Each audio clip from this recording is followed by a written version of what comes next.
നമസ്കാരം, middle east ന്യൂസിലേക്ക് സ്വാഗതം. ആദ്യം നോക്കാം പ്രധാന വാർത്തകൾ. ഗൾഫിലേക്കുള്ള വിമാന സർവീസുകൾ കുറച്ച് എയർ ഇന്ത്യ. കേരളത്തിൽ നിന്ന് കുറച്ചത് 50ഓളം സർവീസുകൾ. വിമാന സർവീസുകളുടെ എണ്ണം കുറയുന്നത് പ്രവാസികൾക്ക് തിരിച്ചടി. എയർ ഇന്ത്യക്കെതിരെ പ്രതിഷേധം. കേരളത്തെ രണ്ടാം തരമായി കാണരുതെന്ന് ശശി തരൂർ.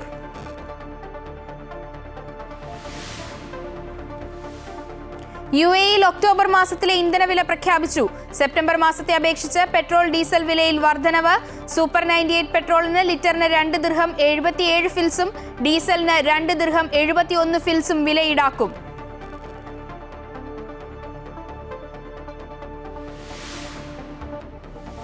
ഷെങ്കൻ വിസ മാതൃകയിൽ GCC രാജ്യങ്ങൾ സന്ദർശിക്കാൻ ഏകീകൃത വിസ വരുന്നു.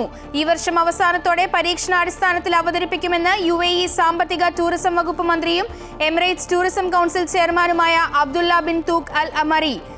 ഇനി 6 GCC രാജ്യങ്ങൾ ഒറ്റ വിസയിൽ സന്ദർശിക്കാം.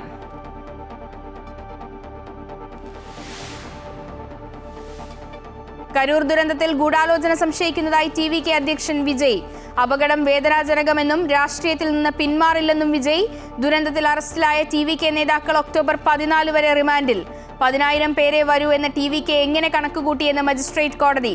വിജയ്ക്കെതിരെ തെളിവുകൾ നിരത്തി തമിഴ്നാട് സർക്കാർ. കരൂർ സന്ദർശിച്ച KC വേണുഗോപാലും ഹേമ മാലിനിയുടെ നേതൃത്വത്തിലുള്ള NDA സംഘവും.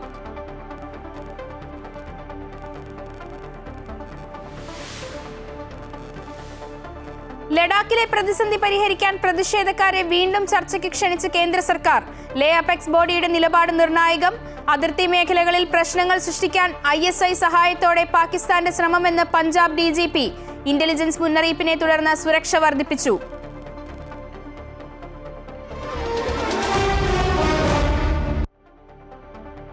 ഗൾഫിലേക്കുള്ള വിമാന സർവീസുകൾ കുറച്ച് എയർ ഇന്ത്യ. കേരളത്തിൽ നിന്ന് കുറച്ചത് 50ഓളം സർവീസുകളാണ്. വിമാന സർവീസുകളുടെ എണ്ണം കുറയുന്നത് പ്രവാസികൾക്ക് തിരിച്ചടിയാകുന്നു. സംസ്ഥാനത്തു നിന്നും ഗൾഫ് മേഖലയിലേക്കുള്ള വിമാന സർവീസുകളുടെ എണ്ണം ഗണ്യമായി കുറയ്ക്കാനാണ് എയർ ഇന്ത്യ എക്സ്പ്രസിന്റെ തീരുമാനം. തിരുവനന്തപുരത്തു നിന്ന് മസ്കറ്റിലേക്കുള്ള സർവീസുകളുടെ എണ്ണം 7 നിന്ന് 4 കുറയ്ക്കും. തിരുവനന്തപുരത്ത് നിന്ന് ദോഹയിലേക്കുള്ള സർവീസുകളുടെ എണ്ണം 3 നിന്ന് 2 ഷാർജയിലേക്കുള്ള വിമാനങ്ങൾ 7 നിന്ന് 5 കുറയും. കോഴിക്കോട് നിന്ന് മസ്കറ്റിലേക്കുള്ള 7 വിമാനങ്ങൾ 3 റാസൽഖൈമ വിമാനങ്ങളുടെ എണ്ണം 7 നിന്ന് 4 ഷാർജയിലേക്കുള്ള 9 വിമാനങ്ങൾ 6 കുറയ്ക്കും. കൂടാതെ അബുദാബി കോഴിക്കോട് സർവീസുകൾ 7 നിന്ന് 4 കുറച്ചിട്ടുണ്ട്. കോഴിക്കോട് നിന്ന് ദമാമിലേക്കുള്ള സർവീസുകളുടെ എണ്ണത്തിലും കുറവുണ്ടാകും. കൊച്ചിയിൽ നിന്നുള്ള സർവീസുകളുടെ എണ്ണത്തിലും കാര്യമായ കുറവുണ്ട്. അബുദാബിയിലേക്കുള്ള സർവീസുകൾ 4 നിന്ന് 2 ദുബായിലേക്കുള്ള സർവീസുകൾ 7 നിന്ന് 6 കുറയും. ഒക്ടോബർ 26 മുതൽ തീരുമാനം നടപ്പിലാക്കാനാണ് നീക്കം. പൊതുവെ കുറഞ്ഞ നിരക്കിൽ സർവീസ് നടത്തുന്ന എയർ ഇന്ത്യ എക്സ്പ്രസ് വിമാനങ്ങൾ സർവീസുകൾ വെട്ടിക്കുറയ്ക്കുന്നത് പ്രവാസികൾക്ക് കനത്ത തിരിച്ചടിയാകും. ഗൾഫ് മേഖലയിലേക്കുള്ള വിമാന നിരക്കുകൾ വർദ്ധിക്കാനും നടപടി കാരണമാകും. അമൃത ന്യൂസ്, മലപ്പുറം. കേരളത്തിൽ നിന്നുള്ള സർവീസുകൾ വ്യാപകമായി റദ്ദാക്കുന്ന എയർ ഇന്ത്യ നടപടിയിൽ പ്രതിഷേധമറിയിച്ച് തിരുവനന്തപുരം MP ശശി തരൂർ. ഇക്കാര്യത്തിൽ എയർ ഇന്ത്യ ചെയർമാൻ കാമ്പൽ വിൽസനെ വിളിച്ച് തരൂർ ആശങ്ക അറിയിച്ചു. വിമാന സർവീസുകൾ വ്യാപകമായി റദ്ദാക്കുന്നത് ഗൾഫിൽ നിന്നുള്ള പ്രവാസികളെ ഉൾപ്പെടെ ഗുരുതരമായി ബാധിക്കും. വിദ്യാർത്ഥികൾക്കും വിനോദസഞ്ചാരികൾക്കുമെല്ലാം അത് തിരിച്ചടിയുണ്ടാക്കുമെന്നും ശശി തരൂർ ചൂണ്ടിക്കാട്ടി. കേരളത്തിൽ നിന്ന് ഗൾഫ് രാജ്യങ്ങളിലേക്കുള്ള എയർ ഇന്ത്യ എക്സ്പ്രസ് സർവീസുകൾ വെട്ടിക്കുറയ്ക്കാനുള്ള തീരുമാനം പ്രതിഷേധാർഹവും തീരുമാനത്തിൽ നിന്ന് പിന്മാറണമെന്നും സൗദി KMCC നാഷണൽ കമ്മിറ്റി ആവശ്യപ്പെട്ടു. ഒക്ടോബർ അവസാന വാരം നിലവിൽ വരുന്ന ശൈത്യകാല ഷെഡ്യൂളിൽ കേരളത്തിൽ നിന്ന് ഗൾഫിലേക്കുള്ള 75ഓളം സർവീസുകൾ റദ്ദാക്കുമെന്നാണ് റിപ്പോർട്ട്. ഇതിൽ 25 സർവീസുകൾ ഗൾഫ് മേഖലയിലെ പ്രവാസികൾ ഏറെ ആശ്രയിക്കുന്ന കരിപ്പൂർ വിമാനത്താവളത്തിൽ നിന്ന് മാത്രമാണ് വെട്ടിക്കുറയ്ക്കുന്നത്. പ്രവാസികൾക്ക് ഇത് വലിയ യാത്രാ ദുരിതമാണ് സമ്മാനിക്കുകയെന്ന് മുഖ്യ രക്ഷാധികാരി KP Muhammad Kutty, president Kunjimon Kakkiya, general secretary Ashraf Vengott, treasurer Ahammed Palayatt, chairman Khader Chengala എന്നിവർ പറഞ്ഞു. കുവൈറ്റിൽ കള്ളപ്പണം വെളുപ്പിക്കൽ, തീവ്രവാദ ധനസഹായം എന്നിവ കണ്ടെത്തുന്നതിനും മേൽനോട്ടം ശക്തിപ്പെടുത്തുന്നതിനുമായി എക്സ്ചേഞ്ച് കമ്പനികൾക്ക് മുന്നറിയിപ്പ്. രാജ്യത്തെ financial intelligence unit Kuwait central bank വഴിയാണ് ഇതിനായുള്ള മാർഗനിർദ്ദേശങ്ങൾ സർക്കുലേറ്റ് ചെയ്തത്. ഒരു ഉപഭോക്താവിന്റെ വരുമാനം, ജോലി അല്ലെങ്കിൽ പ്രഖ്യാപിത ബിസിനസ് എന്നിവയുമായി പൊരുത്തപ്പെടാത്ത വലിയ മൂല്യമുള്ളതോ ആവർത്തിച്ചുള്ളതോ ആയ ഇടപാടുകൾ നിരീക്ഷിക്കണമെന്ന് മാർഗനിർദ്ദേശങ്ങൾ ഊന്നിപ്പറയുന്നു. ഫണ്ടിന്റെ ഉറവിടം കൃത്യമായി നിരീക്ഷിക്കണം. വലിയതോ ആവർത്തിച്ചുള്ളതോ ആയ കൈമാറ്റങ്ങളിൽ ഉപഭോക്താക്കൾ ഫണ്ടിന്റെ ഉറവിടം വ്യക്തമായി വിശദീകരിക്കേണ്ടത് അത്യാവശ്യമാണ്. വിവരങ്ങൾ വെളിപ്പെടുത്താൻ വിസമ്മതിക്കുക, അവ്യക്തമായ മറുപടികൾ നൽകുക, അല്ലെങ്കിൽ വ്യാപാരപരമായ ന്യായീകരണങ്ങളില്ലാതെ ഇടപാടുകളുടെ അളവിലും ആവൃത്തിയിലും പെട്ടെന്ന് വർധനയുണ്ടാവുക എന്നിവ സംശയകരമായ പെരുമാറ്റത്തിന്റെ പ്രധാന സൂചകങ്ങളായി മാർഗനിർദ്ദേശത്തിൽ ചൂണ്ടിക്കാട്ടി. GCC രാജ്യങ്ങൾ സന്ദർശിക്കാനുള്ള ഏകീകൃത വിസ ഈ വർഷം അവസാനത്തോടെ പരീക്ഷണാടിസ്ഥാനത്തിൽ അവതരിപ്പിക്കും. UAE സാമ്പത്തിക ടൂറിസം വകുപ്പ് മന്ത്രിയും എമിറേറ്റ്സ് ടൂറിസം കൗൺസിൽ ചെയർമാനുമായ അബ്ദുള്ള ബിൻ തൂഖ് അൽ മറിയാണ് ഇക്കാര്യം അറിയിച്ചത്.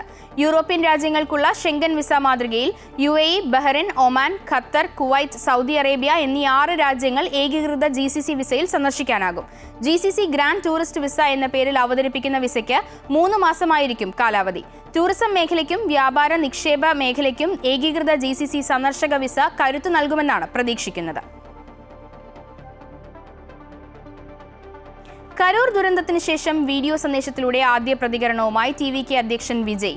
ഇത്രയേറെ വേദന ഒരിക്കലും അനുഭവിച്ചിട്ടില്ലെന്നും സത്യം പുറത്തുവരുമെന്നും 4 മിനിറ്റ് നീണ്ടുനിന്ന വീഡിയോ സന്ദേശത്തിലൂടെ വിജയ് വ്യക്തമാക്കി. ദുരന്തത്തിന്റെ ഉത്തരവാദിത്തം ഏറ്റെടുക്കാതെ ഗൂഢാലോചന സൂചിപ്പിച്ചുകൊണ്ട് വികാരാധീനനായിട്ടായിരുന്നു വിജയുടെ പ്രതികരണം. കരൂർ ദുരന്തത്തിൽ ഗൂഢാലോചന സംശയിക്കുന്ന ചോദ്യങ്ങളും വിജയ് ഉന്നയിച്ചു. 5 ജില്ലകളിലെ റാലികളിൽ ഒരു കുഴപ്പവും ഉണ്ടായിരുന്നില്ല. കരൂരിൽ മാത്രം എങ്ങനെ പ്രശ്നമുണ്ടായി എന്ന് വിജയ് ചോദിച്ചു. തമിഴ്നാട് മുഖ്യമന്ത്രി MK സ്റ്റാലിനെയും വിജയ് വെല്ലുവിളിച്ചു. എന്തുണ്ടെങ്കിലും തന്നോടായിക്കോളൂ എന്നും TVK പ്രവർത്തകരെ വെറുതെ വിടൂ എന്നും വിജയ് പറഞ്ഞു. இந்த பழி வாங்கணும் அப்படின்ற எண்ணம் ஏதாவது இருந்துச்சுன்னா என்ன வேணாலும் பண்ணுங்க. அவங்க மேலே கை வைக்காதீங்க. நான் ஒன்று வீட்டில் இருப்பேன், இல்லை நான் ஆஃபீஸில் இருப்பேன். என்ன வேணாலும் செய்யுங்க. സുരക്ഷ കണക്കിലെടുത്ത പരിപാടി നടത്താൻ അനുയോജ്യമായ സ്ഥലത്ത് അനുമതി തേടിയാണ് പോലീസിനെ സമീപിച്ചത്. പോലീസ് അനുവദിച്ച സ്ഥലത്താണ് പ്രസംഗിച്ചതെന്നും എന്നാൽ നടക്കാൻ പാടില്ലാത്ത സംഭവിച്ചുപോയി എന്നും വിജയ് പറഞ്ഞു. നടക്കக்கூடாதது நடந்துருச்சு. ஆனால் மனுஷன் தானே. அந்த நேரத்தில் அத்தனை பேர் பாதிக்கப்பட்டு இருக்கும்போது எப்படி அந்த ஊரை விட்டுட்டு என்னால் கிளம்பி வர முடியும்?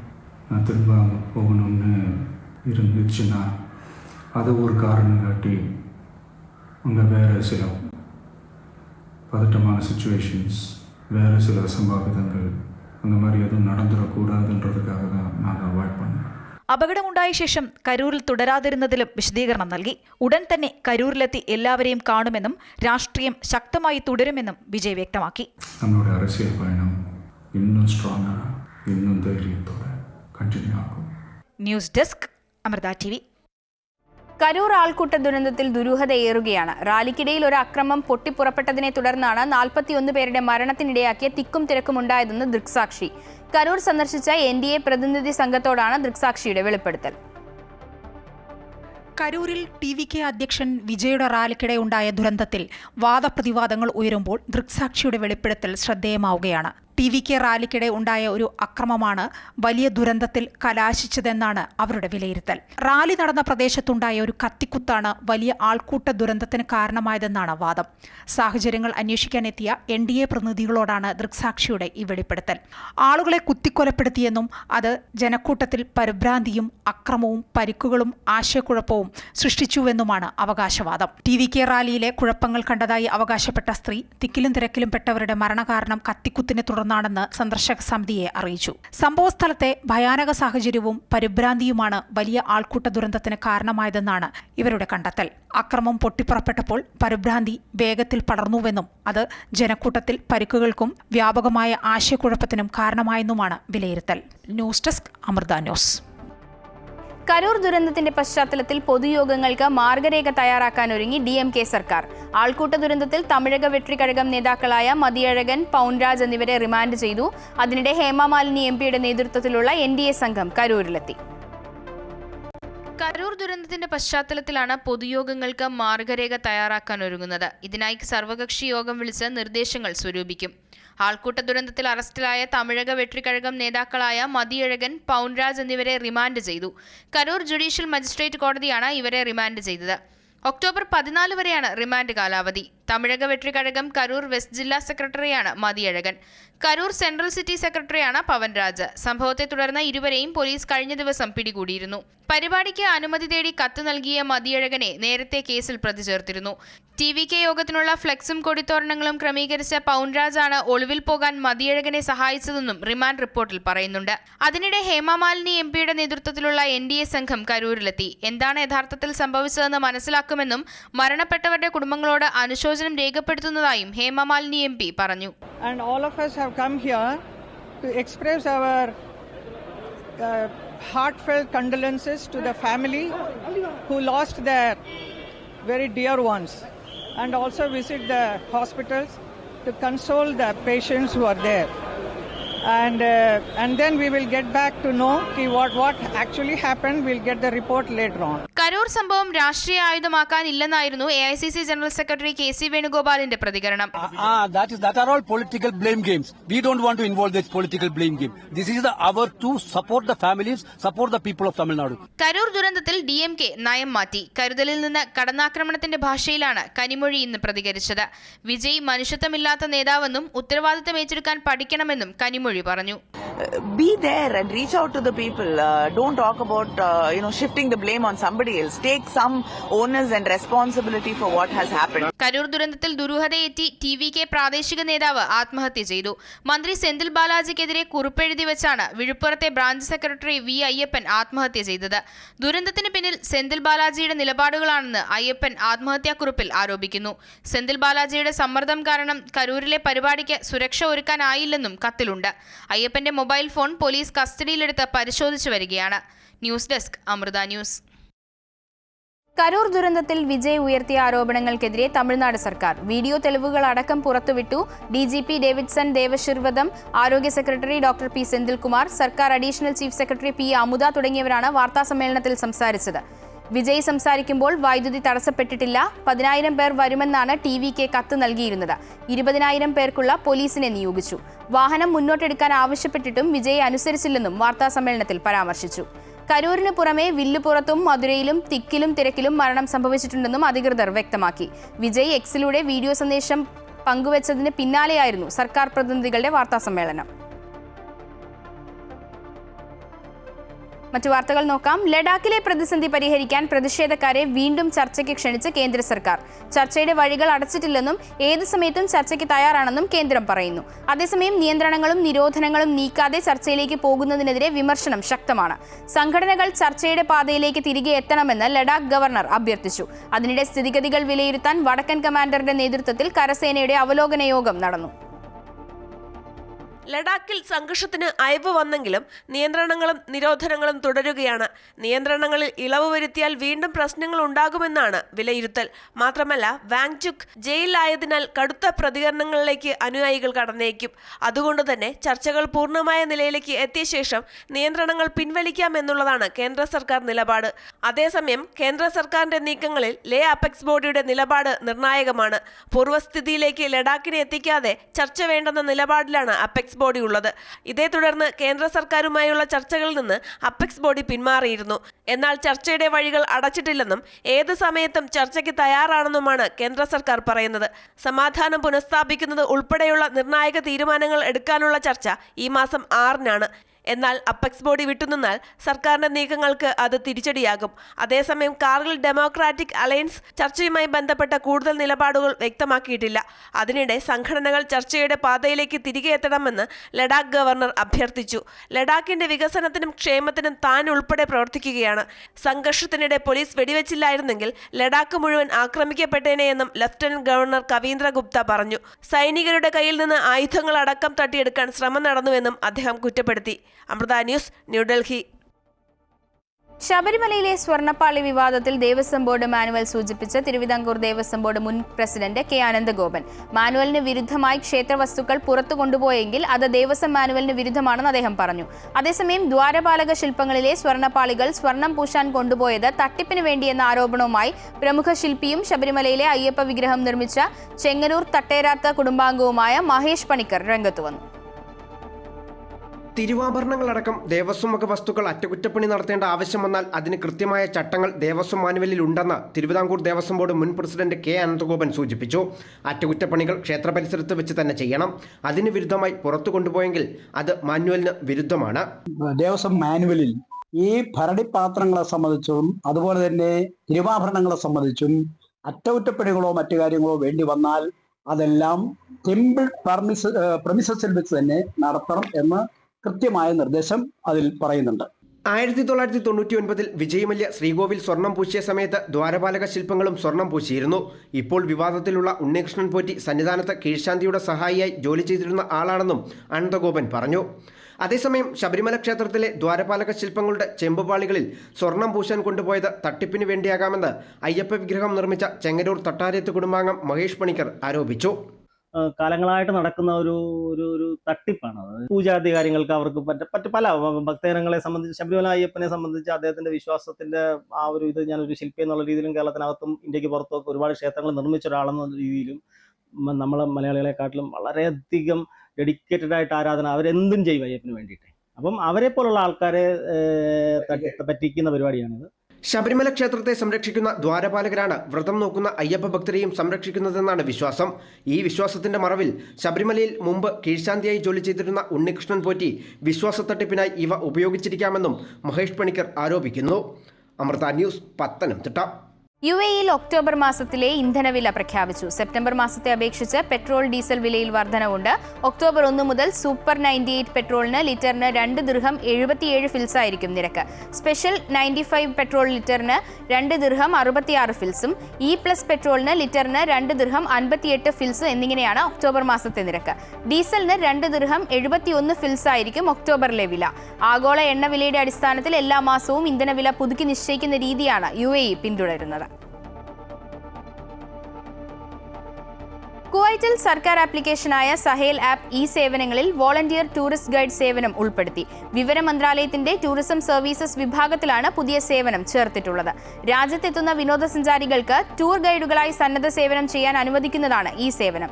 രാജ്യത്തെ വിനോദസഞ്ചാര മേഖല വികസിപ്പിക്കുന്നതിന്റെ ഭാഗമായാണിതെന്ന് വിവര മന്ത്രാലയം വ്യക്തമാക്കി. കുവൈറ്റ് സന്ദർശിക്കുന്നവർക്ക് സമ്പന്നവും വ്യത്യസ്തവുമായ ഒരു ടൂറിസം അനുഭവം നൽകുന്നതിൽ പങ്കാളികളാക്കുന്നതിനുള്ള ചുവടുവെപ്പാണ് ഈ സേവനമെന്ന് മന്ത്രാലയം വിശദീകരിച്ചു. സൗദിയിൽ തൊഴിൽ സ്ഥലത്തു നിന്ന് ഒളിച്ചോടിയതായി റിപ്പോർട്ട് ചെയ്യുന്ന അഥവാ ഹുറൂബാക്കപ്പെടുന്നവരുടെ സ്പോൺസർഷിപ്പ് മാറ്റുന്നതുമായി ബന്ധപ്പെട്ട് കൂടുതൽ വ്യക്തത വരുത്തി സൗദി മാനവശേഷി സാമൂഹിക വികസന മന്ത്രാലയം. ഹുറൂബാക്കപ്പെട്ടവരുടെ സ്പോൺസർഷിപ്പ് മാറ്റുമ്പോൾ ലെവി കുടിശ്ശിക അടയ്ക്കേണ്ടത് പുതിയ തൊഴിലുടമയാണെന്ന് മാനവശേഷി സാമൂഹിക വികസന മന്ത്രാലയം വ്യക്തമാക്കി. ഹുറൂബാക്കപ്പെടുന്നതിനോ തൊഴിൽ കരാർ അവസാനിക്കുന്നതിനോ മുമ്പ് തൊഴിലാളി സൗദിയിൽ തുടർച്ചയായി 12 മാസത്തിൽ കുറയാത്ത കാലം ചെലവഴിച്ചിരിക്കണമെന്നും വ്യവസ്ഥയുണ്ട്. ഹുറൂബാക്കപ്പെട്ടവരുടെ സ്പോൺസർഷിപ്പ് നിയമാനുസൃതം പുതിയ തൊഴിലുടമയുടെ പേരിലേക്ക് മാറ്റി പദവി ശരിയാക്കാനുള്ള നടപടിക്രമങ്ങൾ ഖിവ പ്ലാറ്റ്ഫോം വഴി പൂർത്തിയാക്കാൻ അവസരമൊരുക്കുന്ന പദ്ധതി ഈ മാസം 18-നാണ് മാനവശേഷി സാമൂഹിക വികസന മന്ത്രാലയം ആരംഭിച്ചത്. കുവൈറ്റിൽ അമേരിക്കൻ പൗരനെ തൂങ്ങി മരിച്ച നിലയിൽ കണ്ടെത്തി. ഇയാൾ ആത്മഹത്യ ചെയ്തതായി സംശയിക്കുന്നതായി സുരക്ഷാ വൃത്തങ്ങളെ ഉദ്ധരിച്ച പ്രാദേശിക മാധ്യമങ്ങൾ റിപ്പോർട്ട് ചെയ്തു. ബെൽറ്റ് ഉപയോഗിച്ച് കഴുത്തിൽ കുരുക്കി തൂങ്ങിയ നിലയിൽ മൃതദേഹം ബാത്റൂമിനുള്ളിലാണ് കണ്ടെത്തിയത്. പ്രാഥമിക വിവരങ്ങളനുസരിച്ച് മരിച്ചയാൾ US സൈന്യത്തിനു വേണ്ടി ജോലി ചെയ്യുന്ന ഒരു സിവിലിയനായിരുന്നു. ഇദ്ദേഹം മാനസികാരോഗ്യ പ്രശ്നങ്ങൾ അനുഭവിച്ചിരുന്നതായി സൂചനയുണ്ട്. മരിക്കുന്നതിന് മുൻപ് അദ്ദേഹം എഴുതിയ ഒരു ആത്മഹത്യാക്കുറിപ്പ് സ്ഥലത്തു നിന്ന് കണ്ടെടുത്തതായി സുരക്ഷാ അധികൃതർ അറിയിച്ചു. ജിദ്ദ തൃശൂർ ജില്ലാ സൗഹൃദവേദി ജിദ്ദ ഘടകം വിപുലമായ ഓണാഘോഷം ജിദ്ദയിൽ സംഘടിപ്പിച്ചു. തൃശൂർ പൂരത്തെ അനുസ്മരിപ്പിച്ചുകൊണ്ട് നെറ്റിപ്പട്ടവും ആലവട്ടവും മുത്തുക്കുടയും ഏന്തിയ ഗജവീരൻ, ചെണ്ട, കുഴൽ, ഇലത്താളം തുടങ്ങിയവയാൽ അലങ്കൃതമായിരുന്നു വേദി. പരിപാടിക്ക് ഉണ്ണി തെക്കേടത്ത് അധ്യക്ഷത വഹിച്ചു. ബീന പരീദ് ഓണസന്ദേശം നൽകി. ഷെരീഫ് അറക്കൽ, കബീർ കൊണ്ടോട്ടി, നാസർ വെളിയങ്കോട്, രാധാകൃഷ്ണൻ കാവുമ്പായി തുടങ്ങിയവർ ആശംസകൾ അർപ്പിച്ചു. ഷാൻഡോ ജോർജ്, പാപ്പു ജോസ്, കിരൺ കലാനി, സുവിജ സത്യൻ എന്നിവർ പരിപാടിക്ക് നേതൃത്വം നൽകി. Incas UAE national committee October 12-ന് അജ്മാൻ ഇന്ത്യൻ അസോസിയേഷൻ ഹാളിൽ വെച്ച് നടത്തുന്ന ഇൻകാസ് ഓണത്തിന്റെ ഭാഗമായുള്ള വിളംബര യാത്രയ്ക്ക് ഇൻകാസ് ഷാർജ സ്റ്റേറ്റ് കമ്മിറ്റിയുടെ ആഭിമുഖ്യത്തിൽ ഷാർജ ഇന്ത്യൻ അസോസിയേഷനിൽ സ്വീകരണം നൽകി. ചടങ്ങിൽ Incas Sharjah president KM Abdul Manaf അധ്യക്ഷത വഹിച്ചു. ഇൻകാസ് UAE പ്രസിഡന്റ് സുനിൽ അസീസ് ഉദ്ഘാടനം ചെയ്തു. General secretary SM Jabir, treasurer Biju Abraham, Shaji Pareth, ഓണാഘോഷ general convener CA Biju, vice president Pradeep Nenmara എന്നിവർ സംബന്ധിച്ചു. ഔദ്യോഗിക സന്ദർശനത്തിന്റെ ഭാഗമായി UAE-യിലെത്തിയ ഓസ്ട്രേലിയൻ പ്രധാനമന്ത്രി ആന്റണി ആൽബനീസ് അബുദാബി മുഷ്ഫിറിലെ ലുലു ഹൈപ്പർ മാർക്കറ്റ് സന്ദർശിച്ചു. വ്യാപാര നയം വിപുലമാക്കുന്നതിന്റെ ഭാഗമായി US, UK എന്നിവിടങ്ങളിലെ സന്ദർശനങ്ങൾക്ക് പിന്നാലെയാണ് പ്രധാനമന്ത്രി ആന്റണി ആൽബനീസ് UAE-യിലെത്തിയത്. അബുദാബിയിലെ ഷെയ്ഖ് സായിദ് ഗ്രാൻഡ് മോസ്കും അദ്ദേഹം സന്ദർശിച്ചു. Lulu group chairman MA Yusuf അലിക്കൊപ്പം അബുദാബി മുഷ്റഫിലെ ലുലു ഹൈപ്പർ മാർക്കറ്റ് നടന്നു കണ്ട ഓസ്ട്രേലിയൻ പ്രധാനമന്ത്രി ആന്റണി അൽബനീസ് ഓസ്ട്രേലിയയിൽ ലുലു ഹൈപ്പർ മാർക്കറ്റ് ആരംഭിക്കാൻ MA യൂസഫ് അലിയെ ക്ഷണിച്ചു. കർഷകരും വിതരണക്കാരുമായി നേരിട്ട് ബന്ധമുള്ള ലുലുവിന്റെ സേവനം ഗുണകരമാകുമെന്ന് പ്രധാനമന്ത്രി ആന്റണി അൽബനീസ് വ്യക്തമാക്കി. ഓസ്ട്രേലിയ UAE സ്വതന്ത്ര വ്യാപാര കരാർ ഒക്ടോബർ 1 മുതൽ നടപ്പാകുമെന്നും ഓസ്ട്രേലിയയുടെ സുപ്രധാന വ്യാപാര പങ്കാളിയായി UAE മാറുമെന്നും പ്രധാനമന്ത്രി ആന്റണി അൽബനീസ് പറഞ്ഞു. പതിറ്റാണ്ടുകൾ നീണ്ട ബന്ധമാണ് ഓസ്ട്രേലിയയുമായി ലുലുവിനുള്ളതെന്ന് MA യൂസഫ് അലി പറഞ്ഞു. 1983 സെപ്റ്റംബർ 8 ആദ്യമായി നടത്തിയ ഓസ്ട്രേലിയ സന്ദർശനവും അദ്ദേഹം കൂടിക്കാഴ്ചയിൽ ഓർത്തെടുത്തു. UAE-യിലെ ഓസ്ട്രേലിയൻ അംബാസിഡർ റിദ്വാൻ ജാദ്വദ്, ഓസ്ട്രേലിയയിലെ UAE ambassador Fahad Ubaid Muhammad, Lulu group director and chief sustainability officer Muhammad Althaf, global operations director Shabu Abdul Majeed, marketing and communication director V Nandakumar തുടങ്ങിയവരും ഭാഗമായി. Amrita news, Abu Dhabi. Melbourne, Sydney, Brisbane എന്നിവിടങ്ങളിൽ പ്രവർത്തിക്കുന്ന ഓസ്ട്രേലിയയിലെ പ്രമുഖ നിയമ സ്ഥാപനങ്ങളിലൊന്നായ FCL ലോയേഴ്സ് ദുബായിൽ പ്രവർത്തനം തുടങ്ങുന്നു. അടുത്ത വർഷം ജനുവരിയിൽ ദുബായിൽ പുതിയ ഓഫീസ് തുറക്കുമെന്ന് മാനേജ്മെന്റ് പ്രതിനിധികൾ വാർത്താസമ്മേളനത്തിൽ അറിയിച്ചു. UAE ഉൾപ്പെടെയുള്ള മിഡിൽ ഈസ്റ്റിലെ പ്രവാസികൾക്കും ബിസിനസ് സ്ഥാപനങ്ങൾക്കും ഓസ്ട്രേലിയയിലെ നിയമസേവനങ്ങൾ സുഗമമായും സുതാര്യമായും ലഭ്യമാക്കുക എന്ന ലക്ഷ്യത്തോടെയാണ് ദുബായിൽ ഓഫീസ് തുടങ്ങുന്നതെന്ന് ലോയേഴ്സ് ഡയറക്ടറും പ്രിൻസിപ്പൽ ലോയറുമായ അഡ്വക്കേറ്റ് താര സുജിത് കുമാർ പറഞ്ഞു. Corporate law, mergers and acquisitions, employment law, family law, property law, intellectual property എന്നീ മേഖലകളിലാണ് സേവനം നൽകുകയെന്നും അവർ വ്യക്തമാക്കി. ഈ ജനുവരിയിൽ വരുന്ന ഫ്ലൈവേൾ കൊമേഴ്ഷ്യൽ ലോയേഴ്സിന് കൂടുതലും corporate restructuring, family law related, property and Wills and estate എന്നുള്ള മേഖലകളിൽ ദുബായിലുള്ളവർക്ക് എന്ത് തരത്തിലുള്ള ലീഗൽ സർവീസസ് വേണമെങ്കിലും ഫ്ലൈവേൾ കൊമേഴ്ഷ്യൽ ലോയേഴ്സിന് FCL ലോയേഴ്സിന് തരാനായിട്ട് സാധിക്കും. UAE-യിലെ പ്രവാസികളും സംരംഭകരും നേരിടുന്ന നിയമപ്രശ്നങ്ങൾക്ക് അനുയോജ്യമായ പരിഹാരങ്ങൾ നൽകാൻ തങ്ങൾ പ്രതിജ്ഞാബദ്ധരാണെന്ന് ഫ്ലൈവേൾഡ് ഗ്രൂപ്പ് CEO റോണി ജോസഫ് പറഞ്ഞു. ദുബായിലെ ഓഫീസ് ഫ്ലൈവേൾ ഗ്രൂപ്പിന്റെ വികസന പദ്ധതികളുടെ തുടക്കമാണ്. 2026 മധ്യത്തോടെ മിഡിൽ ഈസ്റ്റിൽ കൂടുതൽ സംരംഭങ്ങൾ ആരംഭിക്കുന്നതിന് ഗ്രൂപ്പ് തയ്യാറെടുക്കുകയാണെന്നും റോണി ജോസഫ് അറിയിച്ചു. Flyworld overseas education director Roby Joseph, Flyworld UK director Tins Abraham, Middle East regional head Daniel Johny എന്നിവരും വാർത്താസമ്മേളനത്തിൽ സംബന്ധിച്ചു. Amrita news, Dubai. കേരള ഫുട്ബോളിൽ ചരിത്രമാറ്റത്തിന് തുടക്കമിട്ട super league Kerala 2ാം season October 2 മുതൽ ആരംഭിക്കുന്നു. സൂപ്പർ ലീഗ് കേരളയുടെ 2ാം സീസണിന് കോഴിക്കോട് EMS സ്റ്റേഡിയത്തിലാണ് ഗ്രാൻഡ് കിക്ക് ഓഫ്. വിദേശ ലീഗുകളിലും ഇന്ത്യൻ സൂപ്പർ ലീഗിലുമെല്ലാം മികവ് തെളിയിച്ച നിരവധി കളിക്കാർ സൂപ്പർ ലീഗ് കേരളയുടെ 2ാം സീസണിൽ ബൂട്ടണിയുന്നുണ്ട്. സൂപ്പർ ലീഗ് കേരള 2ാം സീസൺ ഉദ്ഘാടന മത്സരത്തിൽ നിലവിലെ ജേതാക്കളായ കാലിക്കറ്റ് FC 2ാം സ്ഥാനക്കാരായ ഫോഴ്സ് കൊച്ചി FCയെയാണ് നേരിടുന്നത്. ഒക്ടോബർ 2 രാത്രി 8 മണിക്ക് കോഴിക്കോട് കോർപ്പറേഷൻ സ്റ്റേഡിയത്തിലാണ് ആദ്യ മത്സരം. ഉദ്ഘാടന വേദിയിൽ വേടൻ ഉൾപ്പെടെയുള്ള കലാകാരന്മാരും എത്തുന്നുണ്ട്. 2.5 മാസത്തോളം നീണ്ടു നിൽക്കുന്ന ലീഗിൽ ഫൈനലടക്കം 33 മത്സരങ്ങളാണുള്ളത്. കഴിഞ്ഞ സീസണിൽ 94 മലയാളി താരങ്ങളാണ് 6 ടീമുകളിലായി കളിച്ചതെങ്കിൽ അത് ഇത്തവണ വർദ്ധിക്കുമെന്ന് super league Kerala managing director Firoz Meeran പറഞ്ഞു. ഈ തവണ ഞങ്ങൾ കണ്ണൂരും തൃശ്ശൂരും ഹിസ്റ്റോറിക്കലായിട്ടുള്ള 2 സ്ഥലങ്ങളിലും കൂടെ ഈ ഗെയിം കൊണ്ടുവരികയാണ്. ഒക്ടോബർ 2 തൊട്ട് ഡിസംബർ 14 വരെയാണ് ഈ സീസൺ. അപ്പോൾ എല്ലാവർക്കും ഫ്ലഡ് ലൈറ്റിൻ്റെ അടിയിൽ ഫാമിലി ആയിട്ട് കാണാനുള്ള ഒരു ഓപ്പർച്യൂണിറ്റിയാണ്. നിങ്ങളുടെ ലോക്കൽ ടീമിനെ സപ്പോർട്ട് ചെയ്യുക, കേരള ഫുട്ബോളിനെ സപ്പോർട്ട് ചെയ്യുക. പ്രഥമ സീസണിൽ കളിച്ച Kannur warriors FC, Calicut FC, Malappuram FC, Thrissur magic FC, force Kochi FC, Thiruvananthapuram Kombans FC ടീമുകളാണ് ലീഗിന്റെ 2ാം സീസണിലും പോരാട്ടത്തിനിറങ്ങുന്നത്. കഴിഞ്ഞ തവണ 4 വേദികളിലായാണ് മത്സരങ്ങൾ നടന്നിരുന്നതെങ്കിൽ ഇത്തവണ അത് 6ആയി ഉയർന്നിട്ടുണ്ട്. കണ്ണൂരിനും തൃശൂരിനും സ്വന്തം ഹോം ഗ്രൗണ്ടുകൾ ലഭിച്ചു. കണ്ണൂർ ജവഹർ സ്റ്റേഡിയവും തൃശൂർ കോർപ്പറേഷൻ സ്റ്റേഡിയവുമാണ് യഥാക്രമം ഇരു ടീമുകളുടെയും ഹോം ഗ്രൗണ്ടുകൾ. കഴിഞ്ഞ സീസണിൽ കലൂർ ജവഹർലാൽ നെഹ്റു സ്റ്റേഡിയത്തിൽ ഹോം മത്സരങ്ങൾ കളിച്ച ഫോഴ്സ് കൊച്ചി FC ഇത്തവണ എറണാകുളം മഹാരാജാസ് ഗ്രൗണ്ടിലാണ് ഹോം മത്സരങ്ങൾക്കായി ഇറങ്ങുക. പുതുതായി ഉൾപ്പെടുത്തിയ 3 വേദികളും മികച്ച രീതിയിൽ മത്സരങ്ങൾക്കായി തയ്യാറാക്കിയിട്ടുണ്ട്. Kozhikode EMS stadium, Manjeri Payyanad stadium, Thiruvananthapuram Chandrasekharan Nair stadium എന്നിവിടങ്ങളും കഴിഞ്ഞ തവണത്തെ പോലെ ഇത്തവണയും പോരാട്ടങ്ങൾക്ക് വേദിയാകും. ഹോം ആൻഡ് അവേ അടിസ്ഥാനത്തിലാണ് സൂപ്പർ ലീഗ് കേരളയിലെ മത്സരങ്ങൾ.